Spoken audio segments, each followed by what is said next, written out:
I think we can start with a quick introduction about myself. Avi, would you like to start? Absolutely. So hi, everyone. Avi Ivgi here. I'm an offensive security expert. Sounds big, but basically someone who focused on API and application layer threats. Here at SIS Cyber, we help teams find and fix vulnerabilities before attackers do. And today we're gonna show and tell how you can achieve the same with it. So happy to be here. I'm looking forward to chatting with you guys. Thank you, Avi. Thank you for co-hosting this webinar with me today. And a quick couple words about myself. My name Ben. I'm a VP and a product owner for our testing products here at Wallarm.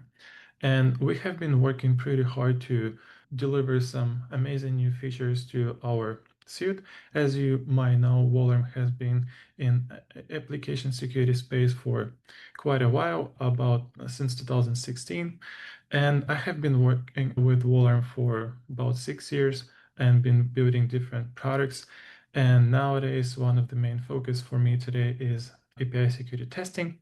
So I'm welcoming all of you who has joined, and hopefully you will have a great time with Avi and me today.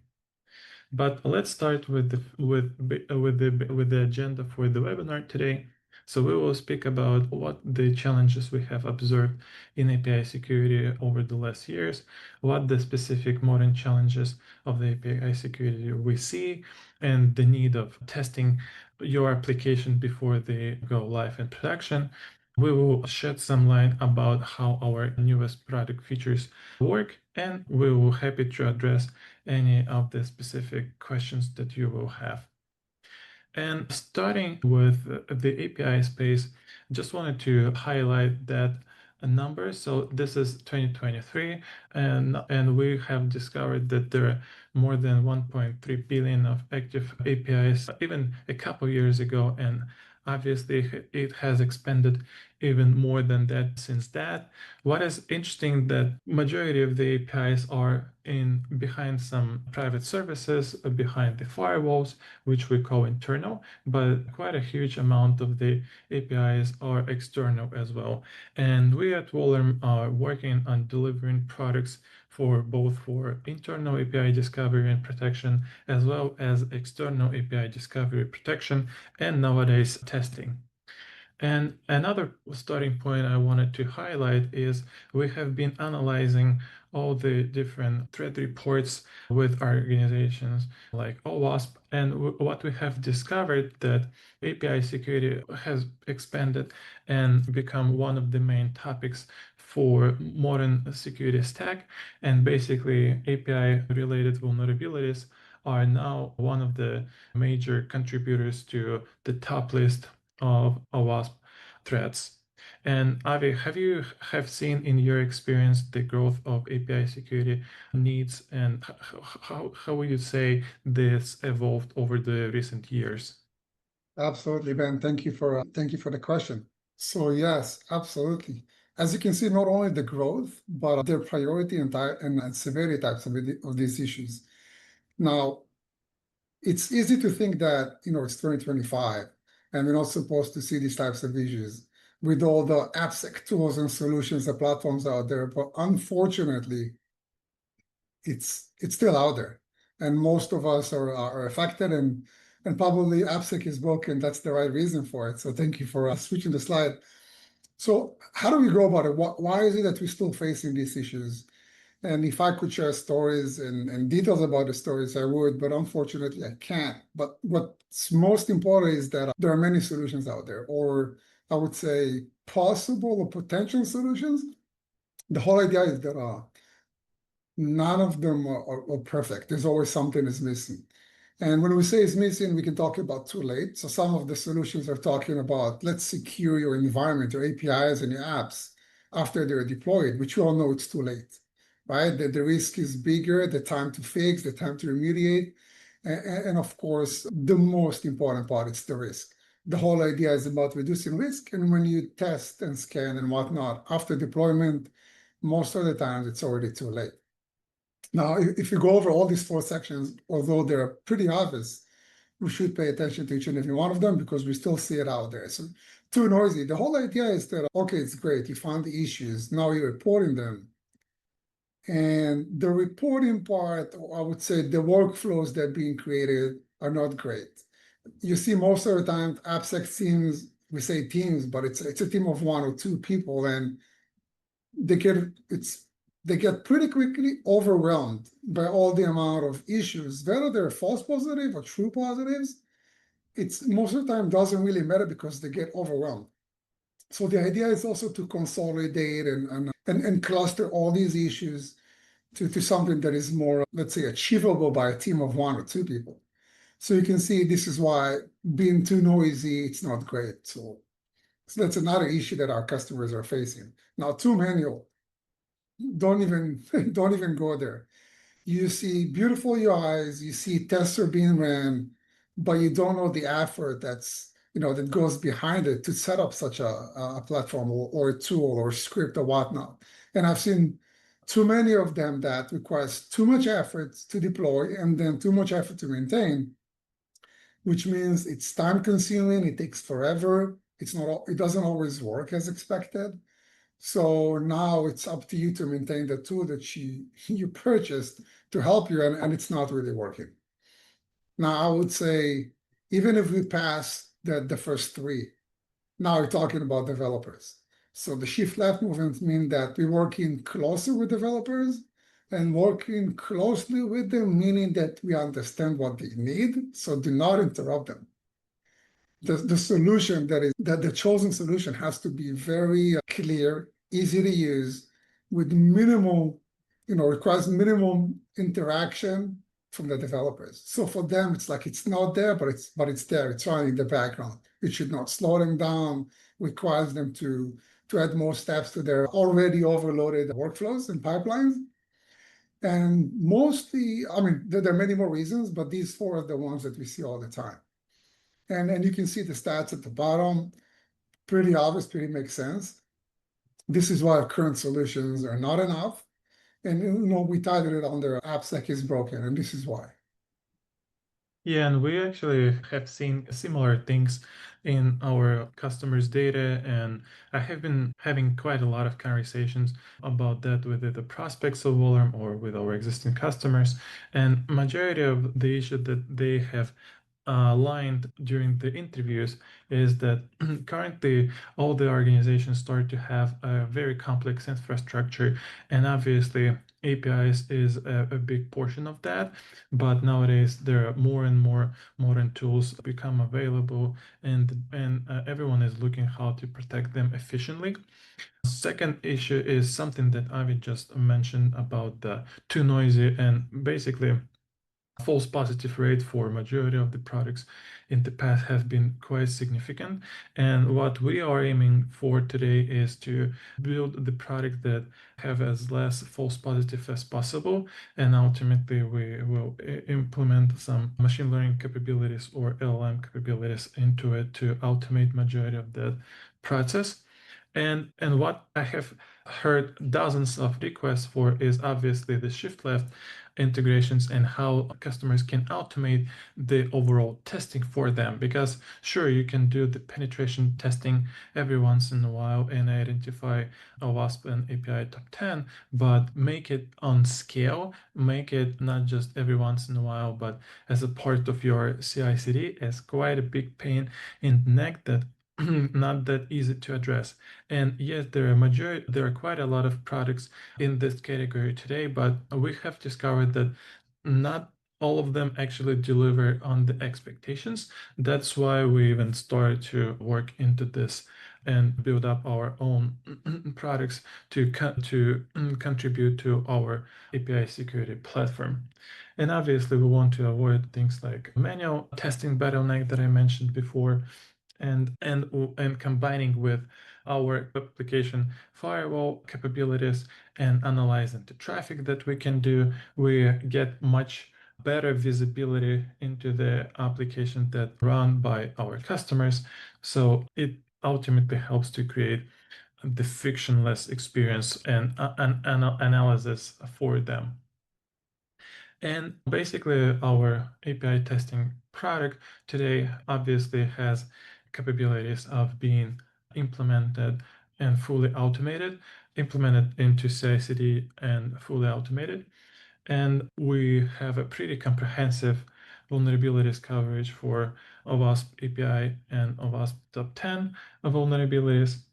We have quite supreme visual management that allow you to really understand what has been not working or where you have some vulnerabilities to fix. And obviously, we want to support you with any specific reporting that required for either for the internal usage or to use for the compliance purposes. Avi, do you find this list of features interesting? What have you experienced using some other Absolutely. products on the market today? So that's a great question. If I were to choose maybe 2 out of the 6 topics that we see here, I would say CI/CD ready was the one that, captured my attention. Being able to, get my APIs up and running, building up a policy or maybe a test that I want to execute from the time that I knew which app I wanted to test to setting up the test. And we'll see it today in the demo. Less than 5 minutes to set up the whole, I would say, test plan. And then 3 to 5 minutes to actually execute a test, see the results, and making a smart decision or educated decision to move forward with the deployment or not. So being CI/CD ready, if you guys out there, out of the, how many people we have? 57 that currently watching the webinar, unless you've tried that before, you won't appreciate how speed and being CI/CD ready, the value of it. It takes, I've tried more than one solution, to put it gentle, and it doesn't take 5 minutes. Sometimes it takes days to set up. Sometimes not even that. So being up and running in 5 minutes, you guys should consider it as magic, because it's usually not the case. On top of that, the whole idea of being automatic and dynamic testing, I love it. There are a few more magic things that Wallarm can do and outside of the scope today, which would be more than happy to, to show on another day. But for today, being able to run tests whenever, however, how many we want, and in such ease, this is magic. So my focus will be on the first 2, although the other 4 are as impressive. Yeah, and I also wanted to point out that one of the focus for us was to address modern business logic attacks, as those are especially complicated to discover. And as I have mentioned before, quite a lot of products claiming that they have some sort of capabilities like that, but in practice they don't actually deliver. So that's why we tried and did our best to actually have capabilities for these purposes. And a couple of words about what and how you can actually run tests with us today. So basically, you can run the tests based on the specs. It's typically the OpenAPI or Postman spec. Second is you can run this with thread replay testing. Thread replay testing utilizes our Wallarm node that sees on your production environment and basically filtering all the traffic. And what it does, it capturing attacks from your traffic and take the payload, but without the harmful effect, and creating synthetic tests that ultimately send to your, for example, staging environment. So then you can utilize your attackers as automated penetration testers, which ultimately, even without setting up any policies or any test runs, will be constantly run automatically based on the traffic if you just set this up once. Ben, I mean, And I would yes. love to add something. So this is awesome. It doesn't exist everywhere. And here at SIS Cyber, we analyze the market, and it sits there. It's 1 out of 3 ways to test. I'm not sure you guys, feel free to let us know if you've tried it before. What other products you've seen, and was it missing or not? Because this thing, it might be 1 out of 3 ways, but this is amazing. Think about, hopefully you guys never get attacked, but if you are getting attacked, and let's say you're working on a fix, you want to know if it really works. You can replay the attack on the lower environments and know for sure, not just try and guess and cross your fingers, hopefully it won't happen again. Now I can verify and validate that a certain attack will never happen again. So this is just beyond amazing. And let us know if you need us to shed more light on it.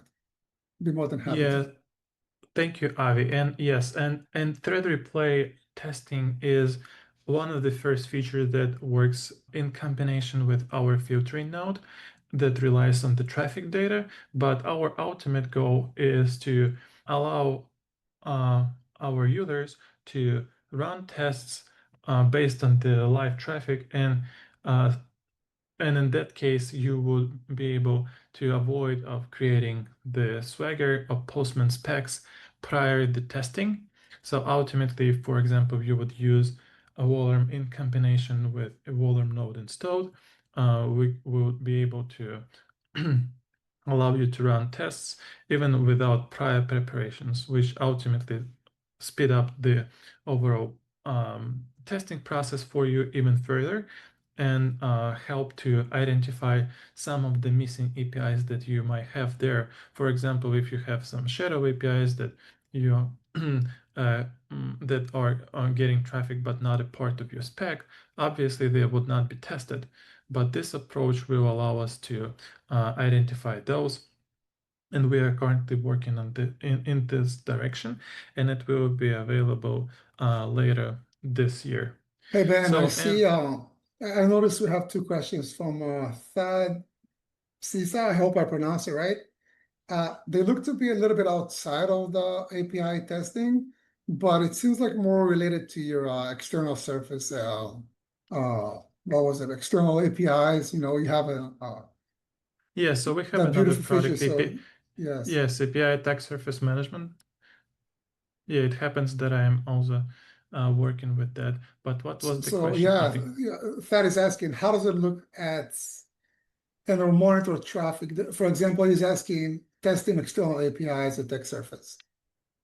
Yeah, so So we do have capabilities to test your external APIs with attack surface, and we have a separate product for that, which we call API attack surface management.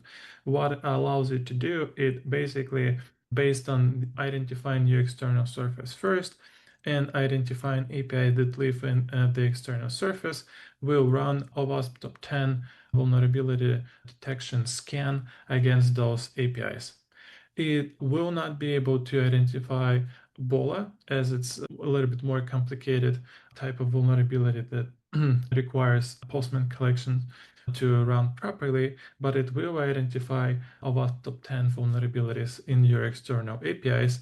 And obviously, it will help to identify some external APIs that could be unintentionally left in your surface. for example, any type of, I would say, security misconfigurations. So since it's an external attack surface, the whole idea is just like a hacker trying doing reconnaissance on your organization, looking for all the APIs. So at that point, Wallarm will act the same. And the whole idea is to do it before the real hackers do it. So if we find something, we fix it prior to getting attacked. No one likes to be in the news for these reasons. So that I hope that answers your question. All right, but next is actually the demo part. Would you like to switch this Absolutely. share screening? Just before I do that, I see Dan Wade agreed to something. Not sure what it was. So Yeah, if you it's want to been shed like more 15 light on, minutes, yeah, ah, 10 minutes ago. 10 minutes ago. Yeah, I was curious. I was just waiting to ask him these questions. Okay, let me make sure I have the right screen in front of me, and I'll share my screen. Ben, I think you have to close yours, and then I'll Okay, let sure. everyone.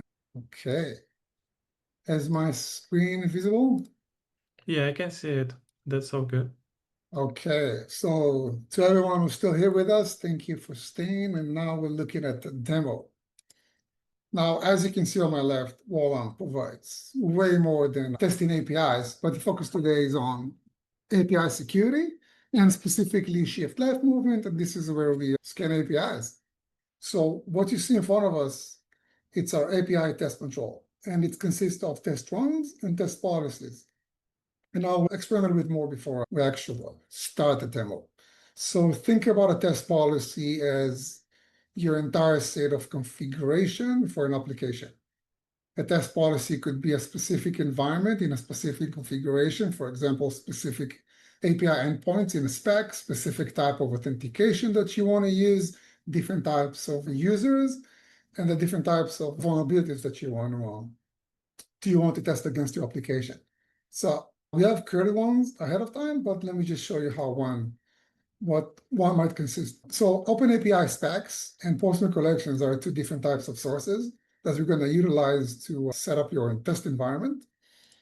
And assume we're taking a Postman collection as a source. So of course, we need a collection. And our optional here, it's two types of environment files representing two different types of users or levels or whatever you want to define in them.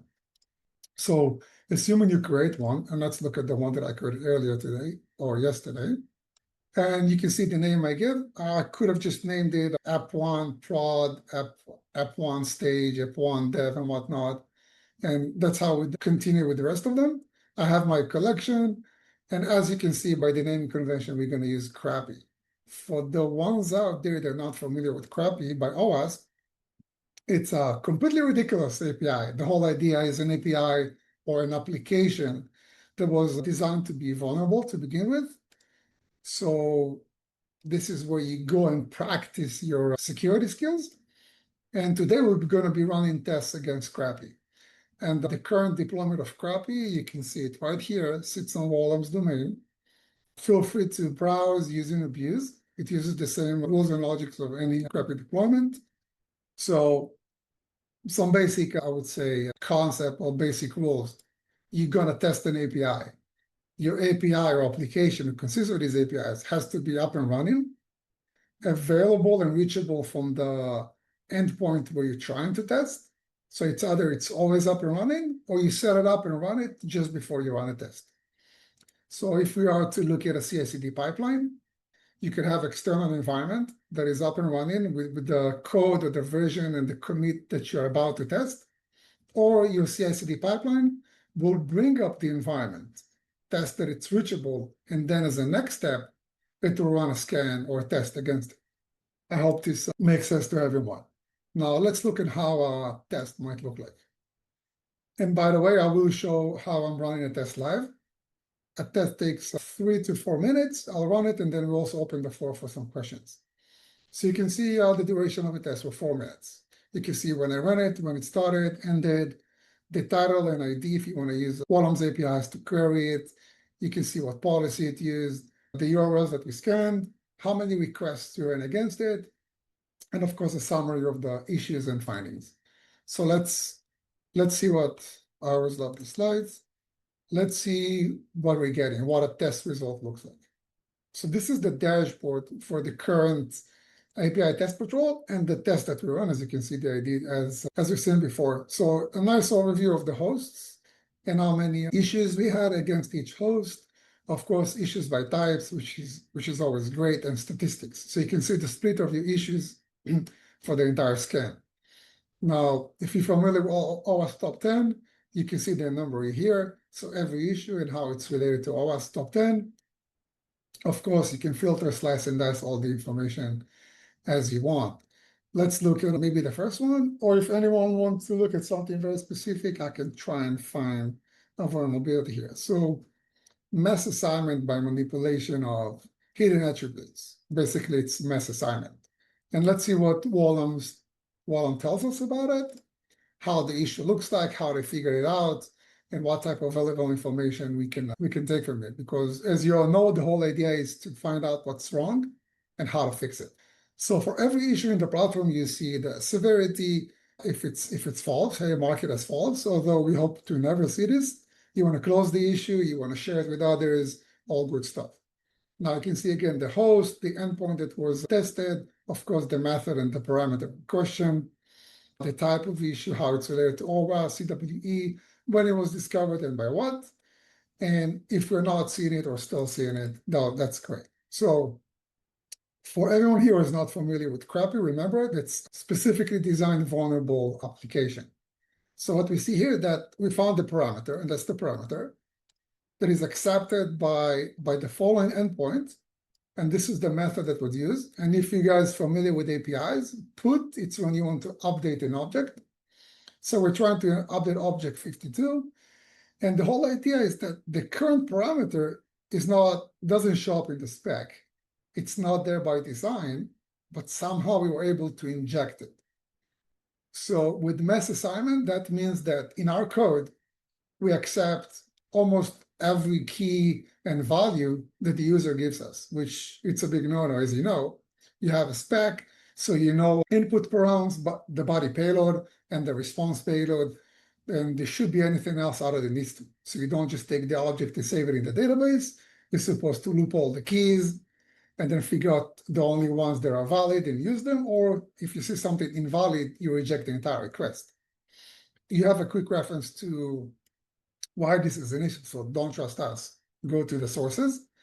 And of course, the mitigation, hey, don't blindly copy user data. You always have to verify and validate, which is great. And by the way, I tested it out. We'll see how, if time is in our favor, I'll be more than happy to live show this one because I literally tested it. I tried other parameters, didn't work, and this one actually worked. So it's nice. Of course, I can go over the entire list, but let's see the ones that I really like. Of course, I hate all of them, but the most interesting ones, usually it's BOLA and BOFLA, broken object and broken function level authorization, which are very hard to find. Not only that, very hard to fix in the code and very hard to detect. So let's see how this one might look like. As before, you get the nice overview at the top, but the juicy stuff, all the good stuff is here. So what is BOLA? The whole idea is for a user to be able to manipulate, create, edit, update, delete only object that he owns. For example, my invoices, my last purchases, my basket, my user account, right? And if I can edit and update others, unless I'm an admin, which by the way, probably would have a different endpoint, I'm not supposed to do it. And the way a Wallarm detects it, it's by, remember when you created the test policy? We had two environments. Each environment represents a different user. And so this is where Wallarm comes in place and authenticate with one, authenticate with another, and try to query objects that doesn't belong to these users. And they were successful. So you can see a logged in user was able to query a resource that does not belong to them. And that should not happen.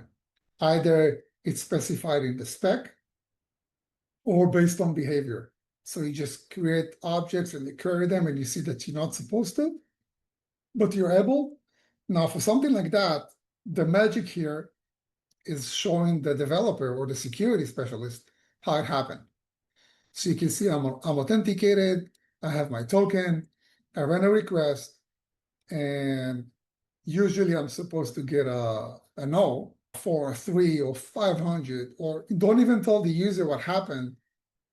It's not supposed to return 200 and show me some data that does not belong to me. So that's the biggest problem. And now this is where we show the user what happened, why it's wrong, how to reproduce it, and how to fix it. I know the floor is not open, but guys, feel free to shoot some questions if there's anything specific you wanted to see or discuss further. What else? Excessive data exposure. This is amazing. This is one of the things that you do not want to do. I'll touch it in a second. What else I saw that I really liked? Ben, any specific type of issue that you want me to go over or you think would be great? I think that you already did a pretty good overview, so I would just see if anyone has any specific questions. Absolutely. Oh, by the way, SQL injection, whether it's Postgres or MongoDB or whatnot, this thing might seem ridiculous, but I can't tell you how many nights I spent trying to find how hackers got in, and it was by a simple SQL injection. This thing is one of the most dangerous things that I've seen.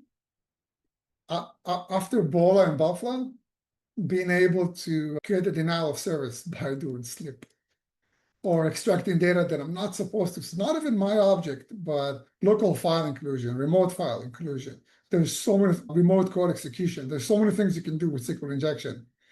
And it seems like It's easy to forget, easy to ignore, because we assume that our code is secure. We assume that the libraries that we use already handled it, but assuming it's the worst thing you can do. And the whole idea is to verify and validate. So because you haven't, you'll be utilizing a Wallarm API test patrol to run scans, tests, and let you know ahead of time. So utilizing Wallarm in a CI/CD pipeline, or even in your own laptop or a terminal, this is how you get to do it as early as possible. This is all about the shift left movement before everyone else. And if I go back to, bear with me, test patrol, and we look at our test policies. So I just mentioned CI/CD pipelines, or automation, or running a scan from your console. So how something like that would look like. If you're familiar with CI/CD pipelines, and it doesn't matter the brand, the company, the tool, they all end up to work the same way. You have steps, whether they name steps or not, it doesn't matter. But the whole idea is that you spin up a machine, you check out your code, you set up the environment. After that, you either create users, or you have static users, you pull them from database, you run API calls, it doesn't matter. Your whole environment is up and running and set up, and now you want to test it before you commit and go to production. So the last step, you can name it Wallarm API testing or API security testing or whatever, but that step is now dependent on the following command, which will return 1 or 0, successful or fail, and then you know to continue with the deployment, with the pipeline, or fail it and show the reasons why. So I'm going to take that, assuming that I copy and paste it into my CI/CD pipeline or onto my terminal. So let me find my terminal, bring it here, share it with you guys. It's going to take a second. Where are you? There you go. So you guys can see my terminal. And okay, images, one of them. So first time you run it, you're not going to have the wall of image. But if you do, it's easy. The next ones are going to be faster. I'm pasting my scan. And as you can see, I hope you can see, I can see it. I have a client ID. I have the policy ID. And this is the image I'll be pulling. And the Wallarm API token. So what you see here, it's all my environment variables, meaning how I authenticate against Wallarm, making sure that I'm scanning, that I'm authorized to update Wallarm's dashboard with the finding of my scans, and how to identify that specific scan. So I'm going to run it. And I have the image. Now you see a nice verbose messaging of everything that's happening. From I was able to authenticate, I can see the test profile, I received the profile, all the policies. So now he knows all the Postman collection, the Postman environments, downloading the files, and now we started. And you see the more tests or the more APIs that you have, the longer the scan will run. So you will see progress here as it goes. And once it's done, and it will take 3 minutes, we can see the results in the Wallarm UI. While this is running, I'm going to look at our Q&A and see if there are any questions. Okay, so I see a question from Sai, and it goes like that. What is the process when one marks finding as false positive? Does that data go back to improving your detection? Ben, do you want to answer that, or I should give it a try? Yeah, so typically we collect all the information about the test that we run and either false positive or some real attacks, and we ultimately utilize this information to adjust our upcoming improvements to our testing products. The only thing that I would like to highlight that even if we do capture some payloads, we do not capture any sensitive data. So we don't actually utilizing any of the real important information that our customers have. So we're just getting the information about the payload itself. So it's all about the metadata, the idea of something happened, how it happened, not necessarily sensitive information. Correct. So I hope that answers your question. feel free to let us know in the chat. As you can see, we're seeing the progress. It's still running, 1738, 1740. So we're at 2 minutes in and probably almost wrap it up. I'll go refresh the screen again. You can see that it's still running and all the good stuff. And let's keep monitoring it. And of course, it's a live demo, so I'm crossing my fingers, as with all demos. I'm joking. I've run so many of these. It's nice. So you're seeing something, the demo looks very simple, very basic. And that's how it's supposed to be. It's supposed to be simple, basic, because it's supposed to work. The last thing that you want is your CI/CD pipeline failing because your setup is off, because someone touched something somewhere at some point and broke the logic behind it. And that's what I love about Wallarm solution. It looks simple, it works, and it's fast. So the whole idea from setting up, which takes a minute to set it up, and let's say 4 minutes if the downloading of the Wallarm image is slow, which it won't, and the scan. And right now we have Wallarm's, not Wallarm's, we have crappy APIs. So let's say 30 to 40 APIs. And as Wallarm's advance and progress, you're going to have more and more requests running, because every request means more tests or more functionality that is being ran against your APIs. And that's the whole idea. Okay, great. And there was a question about how intrusive the tests if used in production environment. And I just dropped the answer that we're utilizing both get and post endpoints. So as post endpoints, by their design, I intended to change the state of the application. Requests from them can corrupt the application's data. So the answer is, yeah, could be intrusive as we are testing this with real. Ben, I'll be more than happy to share more, Yeah, go more ahead. details on that. So you're not supposed to run tests against your production. So every environment per production, use and abuse it. Yet, and we'll look at the test results in a second. Yet, I don't know if the right word is to encourage you, but do run a test against production. That's personally me, not Wallarm, not anyone. I would run, because there is always differences between the environments. The way users are created, permissions are given, the login flow, and guess what? If you're worried about running tests against production, your attackers are not worried about anything. They use and abuse it. So it's best you know first before your attackers. If something is broken, I would say run it every week or every 2 weeks, but make sure your production is either solid or you have a pre-production environment that is extremely similar to production.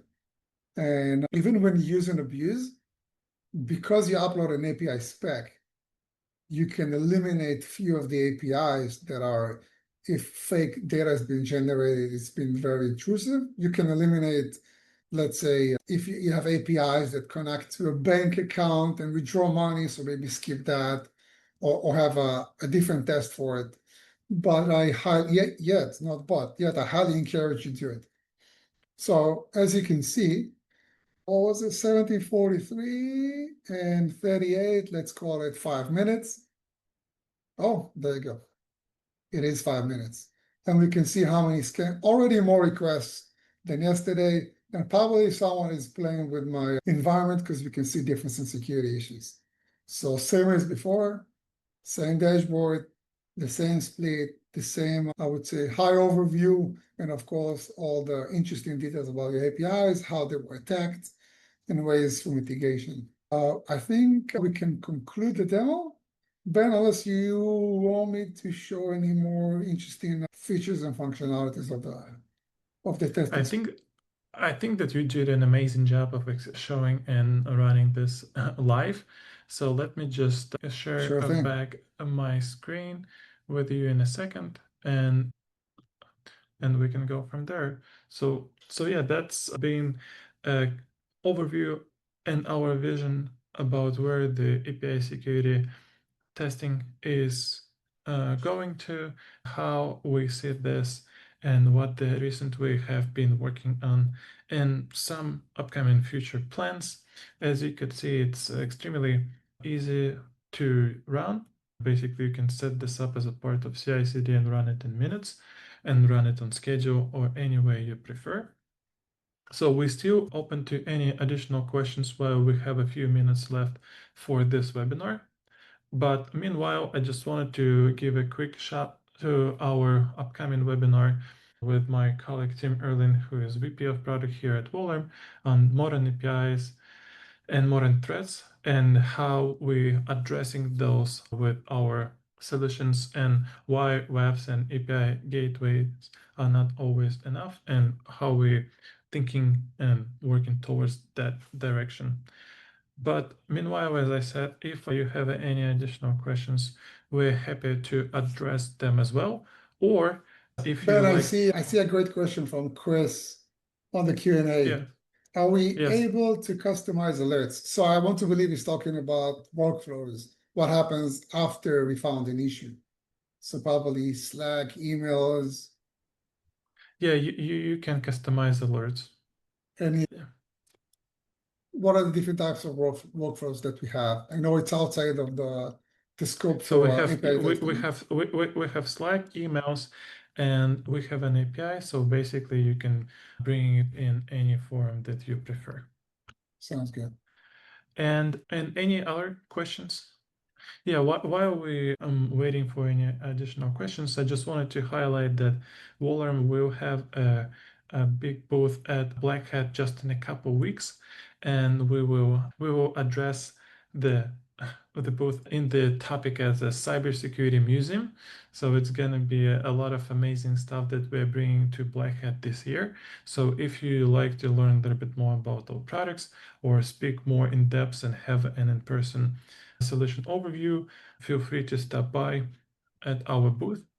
And if you have a current project that you would like to see whether Wallarm is a great tool for, feel free to stop by at wallarm.com and request a demo and mention to our sales team that you are interested in testing products, and we're happy to have a deeper conversation regarding your particular project. Sounds good. This is exciting. Thank you, everyone who joined us today. And yes, if you have interesting projects, tough use cases, you name it, issues with your CSV pipeline, you're looking for ways to secure APIs, please reach out, let us know. We have Ben and Brendan here, and of course, booth 4830. Okay, if there is no additional questions, appreciate everyone staying with us for so long. We got an amazing crowd and amazing questions today. Hopefully it's been interesting for you and seems like many stayed well until the end. So thanks everyone again. Thank you, Avi, for running this webinar with me today. Absolutely And happy until to be next time here. then. Till next time. Bye, guys. Bye, everyone. Thank you, everyone. Bye.